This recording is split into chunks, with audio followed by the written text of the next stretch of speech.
In 2016, Street Fighter V was released and this is what it looked like.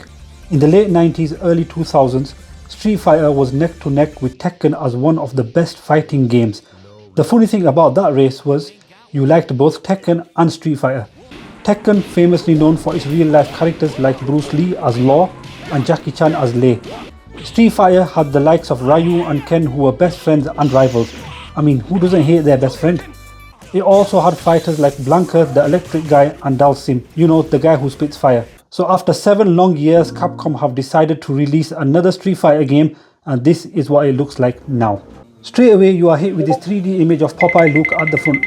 Is this supposed to excite us? I mean, it doesn't excite me. 3D images and movies was a thing at one time, but it's not a thing anymore. It quickly died out. Saying that, it is catchy, and when you're walking past the game aisle, this will catch your eye. I would have preferred Ryu to be on the front as he is my favourite character, but I guess I'm gonna have to live with it not being him. I'm sure someone would have tried to make a fan art. I like the simplicity of the quantity of writing on the front cover where it only says PS5, Street Fighter 6, Capcom and the age rating of 12. I don't like the writing style for the 6, it's just not my type.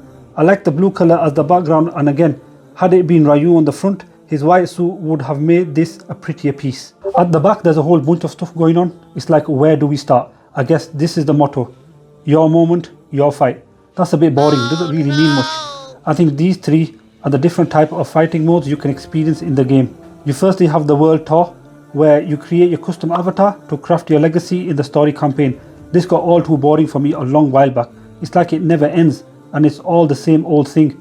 You have Battle Hub, which is actually very exciting. You go online and fight against other players worldwide.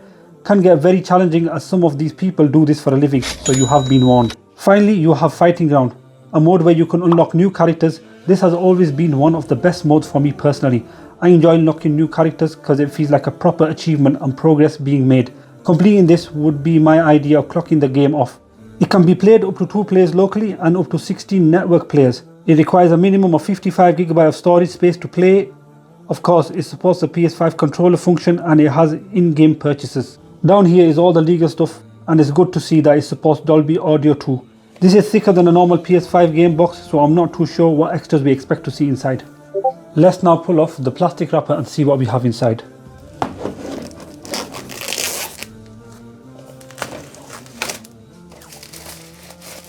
This 3D front is actually a sleeve, so what we have to do is to push the game from the bottom and it comes out.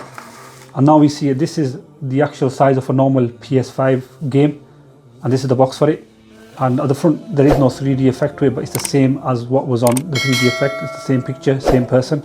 Okay, so let's open this to see what we get inside. And wow, you don't even get a booklet. Is that not even a thing anymore? I think they're trying to save paper, that's why. So all you do get is the game, and it's just one CD, very shiny.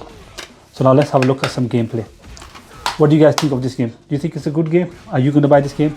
Let me know in the comment section below. This is the unboxing beard, and we just unboxed Street Fighter 6.